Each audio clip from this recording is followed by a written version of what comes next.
ओम नमो भगवते वासुदेवाय नमः। प्यारे भक्तगणों, आज आप सभी श्रवण करेंगे चैत्र महीने की सोमवार की व्रत कथा। चैत्र महीने में आने वाली चारों सोमवार को 30वां सोमवार कहते हैं। इन सोमवार को भगवान श्री जगन्नाथ की उपासना की जाती है। पहले सोमवार को गुड़ से, दूसरे सोमवार को गुड़ और धनिया से, तीसरे सोमवार को पंचामृत से तथा चौथे सोमवार को कच्चा पक्का हर तरह का पकवान बनाकर भोग लगाया जाता है।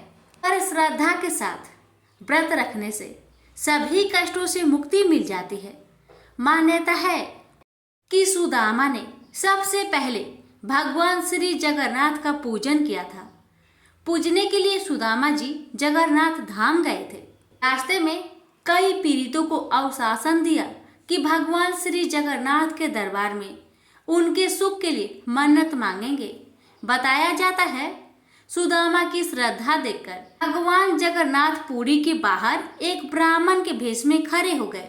सुदामा ने ब्राह्मण से जगन्नाथ धाम का पता पूछा तो भगवान ने बताया कि उनके पीछे जो आग का गोला है उसमें प्रवेश करने के बाद ही भगवान के दर्शन होंगे। सुदामा आग के गोले में प्रविष्ट होने के लिए बढ़े तो भगवान ने उन्हें साक्षात दर्शन दिए। सुदामा ने रास्ते में मिले सभी पीड़ितों के दुख दूर करने की प्रार्थना की तो भगवान जगन्नाथ ने उन्हें एक बेत देकर कहा कि जिसे यह बेत मारोगे उसके सभी कष्ट दूर हो जाएंगे। मान्यता है कि तब से चैत्र महीने की सोमवार को श्रद्धालु भक्ति पूर्वक सोमवार को भगवान जगन्नाथ का पूजा अर्चन करते हैं और उनके बेत खाकर अपने कष्ट को दूर करने की प्रार्थना करते हैं। आइए प्यारे भक्तगणों, अब श्रवण करेंगे 30वां सोमवार व्रत की पावन कथा। कथा को अधूरा ना छोड़े, कथा को पूरा श्रवण करें और दूसरे भक्तों को भी शेयर करें। भगवान आप सभी की मनोकामना को अवश्य पूर्ण करेंगे। प्रेम से बोलिए जगन्नाथ भगवान की जय, उमापति शंकर भगवान की जय। प्राचीन काल में एक भाट था और एक भाटिल।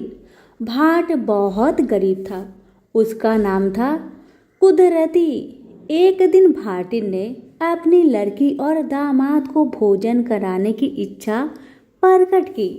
भाट प्रसन्न होकर कई गांवों से भिक्षा मांगकर खूब सामान इकट्ठा कर लाया।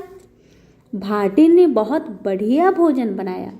भोजन बनाकर वह हाथ पांव धोने के लिए बाहर गई।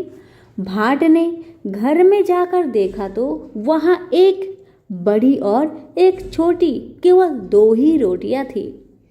भाट भाटिन यह देखकर बहुत दुखी हुए। खैर, उन्होंने दामाद को बड़ी रोटी और लड़की को छोटी रोटी खिलाकर विदा किया। भाट उसी समय श्री जगदीश के दर्शन के लिए यात्रा पर चल पड़ा। भाट ने मार्ग में जाते हुए देखा कि बहुत से आदमी वृक्षों के पत्ते तोड़ तोड़कर दोने पत्तल बना रहे हैं। लोगों से पूछने पर उसे मालूम हुआ कि राजा के महल में श्री जगदीश जी का भंडारा है। वह भाट भी उनके साथ काम करने लगा और सायंकाल उन्हीं के साथ राजमहल में चला गया। पत्तल वाले पत्तले देकर भोजन करने बैठ गए। भाट भी एक जगह बैठ गया। उसने एक पत्तल में भोजन किया और दूसरी पत्तल बांधकर एक मटकी में रख ली। शाम के समय छाछ बेचने वाली स्त्रियां शहर से लौटकर अपने गांव को जा रही थी। उन्हीं में से उस भाट के गांव की भी कुछ स्त्रियां थी। उन्होंने उनमें से एक को वह मटकी दे दी। छाछ बेचने वाली भाट की मटकी लेकर थोड़ी ही दूर चली होगी कि उसके सिर का बोझ भारी होने लगा। उसने सिर से मटकी उतारकर भाट की सौगात देखने की इच्छा से मटकी में जो हाथ डाला तो वह उसी में फंस कर रह गया। बहुत कोशिश करने पर जब भी हाथ न निकला तो उसने श्री जगदीश जी का याद किया और कहा, भाट की सौगात भाट के यहाँ जाए, हमारा हाथ छूट जाए। इतना कहते ही हाट मटकी से बाहर निकल आया। घर पहुंचकर उस स्त्री ने अपने सास से कहा कि इस मटकी को देखना नहीं, भाटिन को बुलाकर उसे सौंप देना। पर सास ना मानी। उसने मटकी खोलकर देखी तो उसमें हीरे पन्ने भरे हुए थे। उसने मटकी को अपने घर में रखकर भाटिन को एक मटकी भर गेहूं देने का विचार किया। जब उसने गेहूं निकालने के लिए कच्ची कोठार का छेद खोला तो उसमें से कीड़े मकोड़े निकलने लगे। यह देख सास बहुत घबराई और बोली, भाट की सौगात भाट के यहाँ जाए, हमारे गेहूं के गेहूं हो जाए। इतना कहते ही कोठार के गेहूं जैसे कि तैसे हो गई। सास ने भाटिन को बुलवाया और उसे बंद की और मटकी सौंप दिया। भाटिन ने मटकी को घर ले जाकर खोला तो उसमें बहुमूल्य हीरे पन्ने से भरपूर पाया। उसमें से एक भाग का उसने पुण्य कार्य के लिए संकल्प कर लिया और से उसने खाने पीने का काम चलाने लगी। उधर भाट श्री जगदीश जी की यात्रा के लिए चला जा रहा था कि उसे रास्ते में एक साधु मिला। साधु ने उससे कहा कि अगर सचमुच ही तुझे जगदीश जी की लगन लगी है तो तू हमारी धुनी में धस जा, तुरंत ही जगदीश जी के पास पहुंच जाएगा। भाट धुनी में धंसने लगा तो साधु ने उसे मना करके एक कुएं में गिरने का आदेश दिया। भाट उसमें भी कूदने को तैयार हो गया। यह देख साधु ने उसे भर भूजे की भार में सिर देने के लिए कहा। भाट इसके लिए भी तैयार हो गया। तब उसे सब परीक्षाओं में उत्तीर्ण पाकर साधु संतुष्ट हो गए। रात्रि के समय साधु ने उसे एक एक चुटकी दाल चावल और आटा देकर भोजन पकाने के लिए कहा। उसने एक हांडी में दाल चावल के दाने डाल दिए और आटा गूंथ कर रख दिया। आग जलाते ही खिचड़ी हांडी से ऊपर उफान आई। भाट ने उफान में आया हुआ पानी पी लिया और उसी से संतुष्ट हो गया। कुछ देर में रसोई भी तैयार हो गई। उसने साधु से भोजन करने के लिए कहा। रसोई जूठी हो चुकी थी, अतः साधु ने भोजन नहीं किया। भाट ने यात्रियों को खूब भोजन कराया, फिर भी भंडार में बहुत सा भोजन बच गया। तब भाट ने साधु से कहा, अब मैं समझ गया आप ही स्वामी जी है, क्योंकि ऐसी सिद्धि किसी और में नहीं है। मैं अल्पयज्ञ हूँ और आप सर्वज्ञ हैं। मैं आपकी परीक्षा लेने योग्य नहीं हूँ। जिस प्रकार आपने कृपा करके मार्ग में दर्शन दिए हैं, वैसे ही पूरी में भी दीजिए। साधु ने कहा, जहाँ हम हैं वहीं पूरी भी है। भ्रम में ना पड़कर जो तेरी इच्छा हो सो मांग ले। भाट बोला, महाराज मैं बहुत ही गरीब हूँ, मुझे भरपेट भोजन भी नहीं मिलता, कृपया मेरी दरिद्रता दूर कीजिए। साधु ने कहा, पूरी के पास ही बेत की झाड़ी का वन है, तू उसमें से 5 बेत तोड़ ला। भाट झाड़ी में से जाकर जैसे ही अच्छे अच्छे बेत तोड़ने लगा, वैसे ही उसकी मुश्कें बंध गई। ये देख साधु ने कहा, तू बड़ा लालची है, तुझे असंतोष तो है ही, साथ ही तृष्णा भी अधिक है, इसी कारण तेरी ऐसी दशा हो रही है। तू इन बेतों को छोड़ने का संकल्प करके केवल 5 बेत लेकर चला आ। भाट ने वैसा ही किया। यह 5 बेत लेकर साधु के पास लौट आया। साधु ने उसे पीतल की बटलोई देकर कहा, चैत्र मास के हर सोमवार को इन बेतों की पूजा किया करना। चौथे सोमवार को हमारे नाम पर भंडारा दिया करो। ऐसा करने से तुझे इस बटलोई से 56 प्रकार के भोजन मिलेंगे। बटलोई लेकर भाट प्रसन्न होता हुआ अपने घर लौट आया। रास्ते में जब वह एक जगह पानी पीने लगा तो उसके चुल्लू में पानी के साथ एक टीसू का फूल भी आ गया। फूलों को देखते ही उसे याद हो आया कि आज तो चैत्र का पहला सोमवार है, मुझे बेतों की पूजा करनी है और कथा कहनी है। पास ही खेतों में लोग डावर चला रहे थे। उसने उनसे प्रार्थना की कि आप लोग मेरी कथा सुन ले तो मैं इसी स्थान पर पूजन कर लूं, किंतु किसी ने भी उसकी बात पर कोई ध्यान नहीं दिया और निराशा होकर आगे बढ़ गया। उसके जाते ही किसानों का अनाज आप से आप जलने लगा। यह देख वे भाट को वापस बुला लाए। भाट ने लौटकर बेतों की पूजा की और साधु की कथा कही और फिर वह अपने घर की ओर चल दिया। दूसरे सोमवार को उसे एक स्थान पर भेड़ें चराते हुए गरलिया मिला। उसने उससे भी कथा सुनने की प्रार्थना की, पर गरलिये ने भी उसकी बात पर कोई ध्यान नहीं दिया। तभी उसकी भेड़ भी अचानक नजरों से ओझल हो गई। तब उसने भाट को बुलाकर कथा सुनी। कथा पूरी होते ही उसकी भेड़ दुगनी चौगनी होकर चरती दिखाई पड़ने लगी। भाट के 2 लड़कियां थीं। उनमें से एक बड़े अमीर घर की ब्याही थी और दूसरी उसी गांव के एक गरीब लड़के से। तीसरे सोमवार को भाट बड़ी लड़की के घर पहुंचा। उसने उससे कथा सुनने के लिए कहा, पर उसने उसकी बात पर कोई ध्यान नहीं दिया। तब वह वहां से चलकर अपनी गरीब लड़की के घर गया। गरीब लड़की अपने पिता से बहुत प्रीतिपूर्वक मिली। उसने अपने पिता की इच्छा अनुसार पूजा के लिए चौका लगा दिया। पिता श्रद्धा पूर्वक पूजा करने लगा। उधर लड़की घर में से सन की आंटी लेकर बनिए के यहाँ से पूजा के लिए घी गुड़ ले आई। उसने उसी घी गुड़ से साधु के नाम का हवन करके प्रेम से कथा सुनी। इसके बाद उसने साधु की दी हुई बटलोई में बेत डालकर खटखटाया तो कच्चे पक्के 56 प्रकार के पदार्थों के ढेर लग गए। गांव के लोग प्रसाद लेने आए तो भाट ने उन्हें खूब पेट भर भोजन कराया। चलते समय भाट ने अपनी लड़की को श्री स्वामी जी का स्मरण ध्यान करने का आदेश दिया।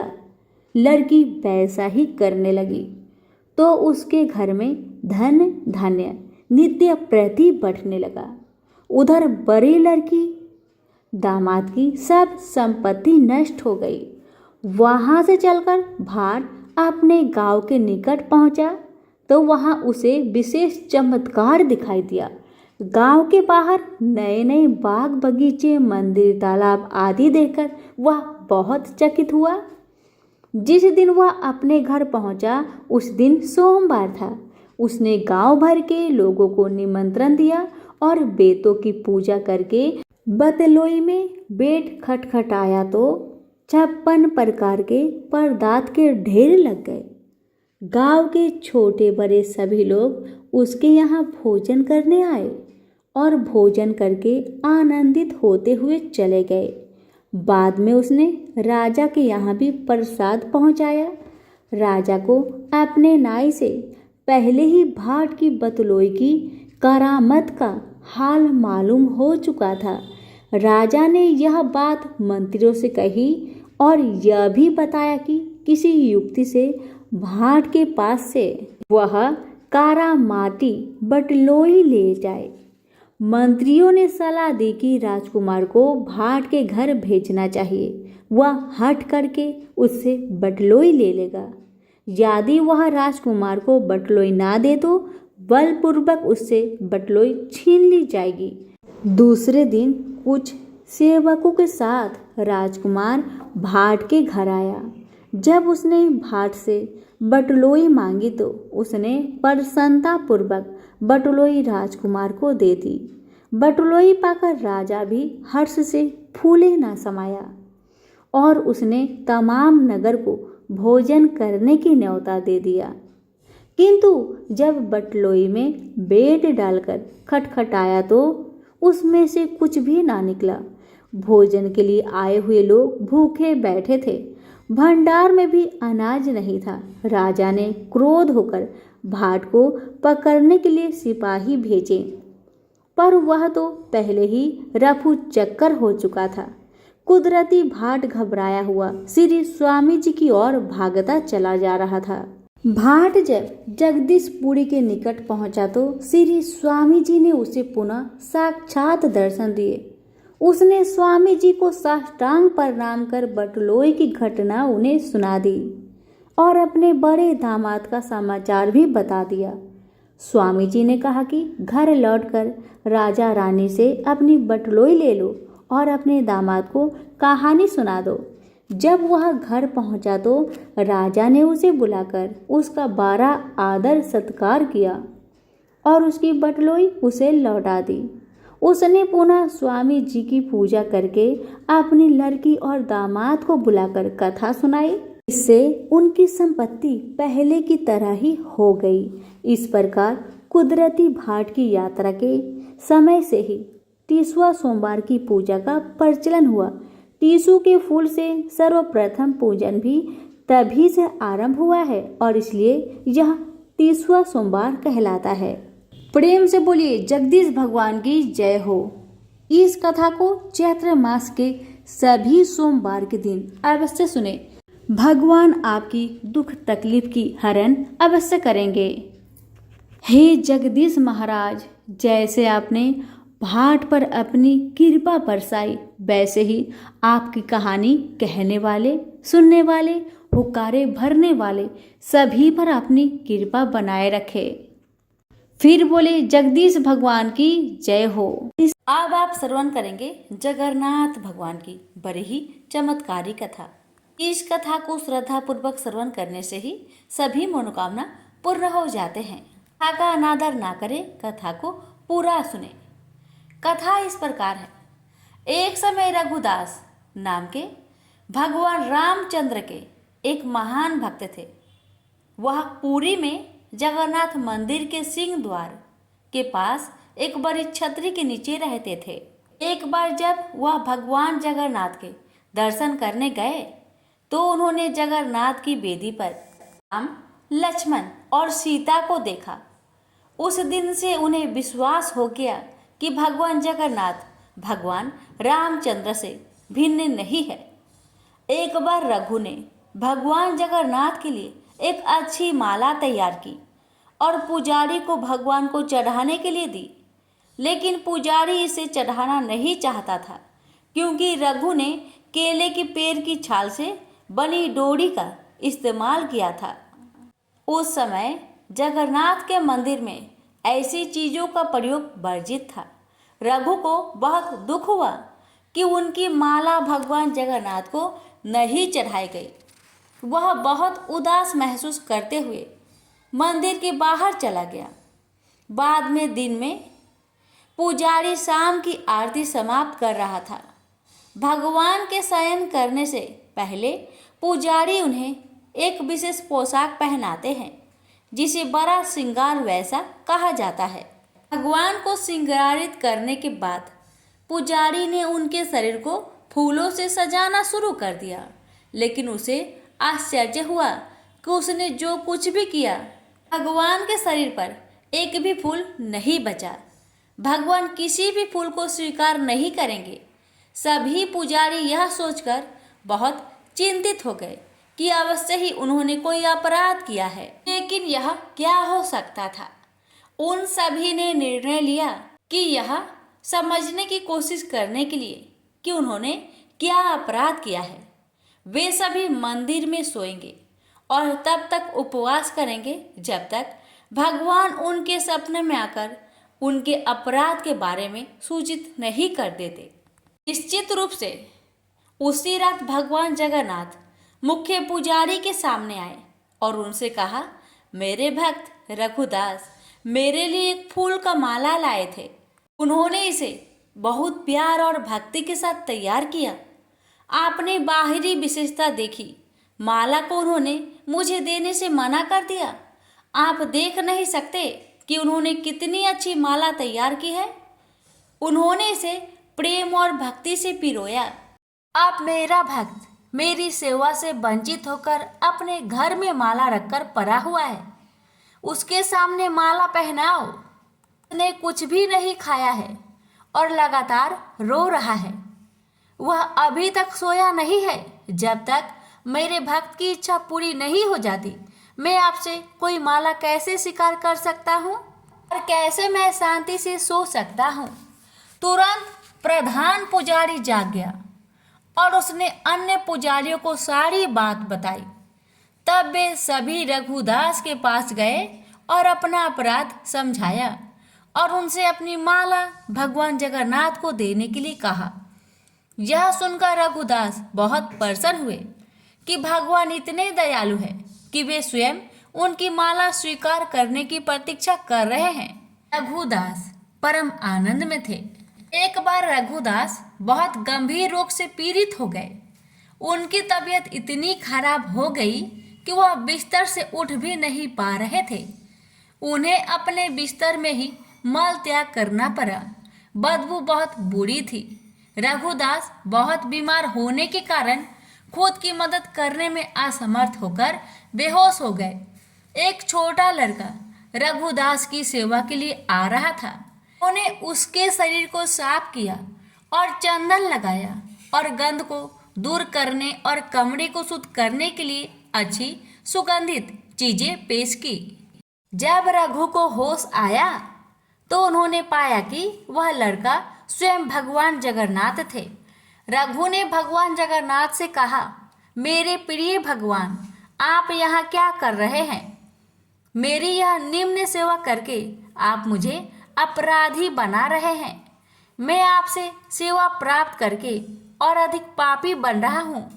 हे भगवान, आप बहुत दयालु हैं। आप ब्रह्मांड के स्वामी हैं। आप सब कुछ करने में समक्ष है। यदि आप चाहे तो आप मेरी बीमारी को आसानी से ठीक कर सकते हैं।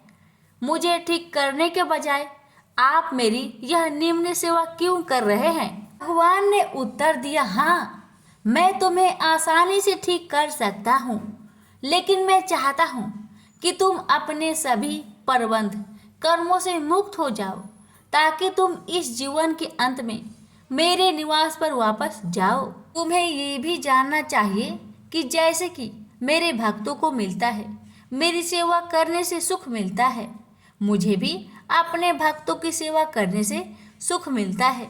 मैं सदैव आपकी सेवा करना चाहता हूँ। मुझ में और मेरे भक्त में कोई अंतर नहीं है। इस प्रकार भगवान और रघु के बीच बहुत घनिष्ठ संबंध थे। रघु बहुत सरल थे और उनका स्वभाव एक छोटे लड़के जैसा था। भगवान जगन्नाथ के साथ उनके संबंध बहुत मैत्रीपूर्ण थे। कभी कभी भगवान एक लड़की के रूप में उनके पास आते थे और वे दोनों एक साथ खेलते थे। यह सामान्यतः लोगों को ज्ञात था कि भगवान रघु के साथ खेलने के लिए उनके पास आए थे। सभी लोग रघु का आदर करते थे। वह बहुत प्रसिद्ध थे और लोगों के बीच भगवान जगन्नाथ के मित्र के रूप में जाने जाते थे। एक बार जगन्नाथ रघु के पास आए और उससे कहा कि वह राजा के बगीचे से कटहल चुराने के लिए उसके साथ चले। रघु ने कहा, तुम कटहल क्यों चुराना चाहते हो? यदि तुम्हें कटहल खाने की इच्छा है तो मुझे बताओ, मैं तुम्हारे लिए एक अच्छा कटहल लाऊंगा। भगवान जगन्नाथ ने उत्तर दिया, इस प्रकार मुझे अपने भक्त से सब कुछ मिल रहा है। वास्तव में मेरे पास सब कुछ है। माता यशोदा मुझे इतना मक्खन खिलाती थी और मुझे आनंद देती थी, लेकिन फिर भी मैं इस उद्देश्य के लिए दूसरे के घर जाता हूँ, माखन चुराने का। चुराई हुई चीज़ें खाने में एक विशेष आनंद होता है। आज मैं चाहता हूँ कि आप चोरी का वह आनंद महसूस करें। कृपया मेरे साथ आएं। असहाय होकर रघु भगवान के प्रस्ताव पर सहमत हो गया और उनके साथ चला गया। वे दोनों राजा के बगीचे में दाखिल हुए। जगन्नाथ ने रघु से कहा, तुम पेड़ पर चढ़ जाओ, मैं जमीन पर खड़ा रहूंगा। तुम सबसे अच्छा और सबसे बड़ा कटहल तोड़कर नीचे फेंक देना। मैं यही खड़ा होकर उसे पकड़ लूंगा, फिर हम दोनों भाग जाएंगे। रघु ने भगवान की आदेश का ठीक वैसे ही पालन किया जैसे उन्होंने निर्देश दिया था।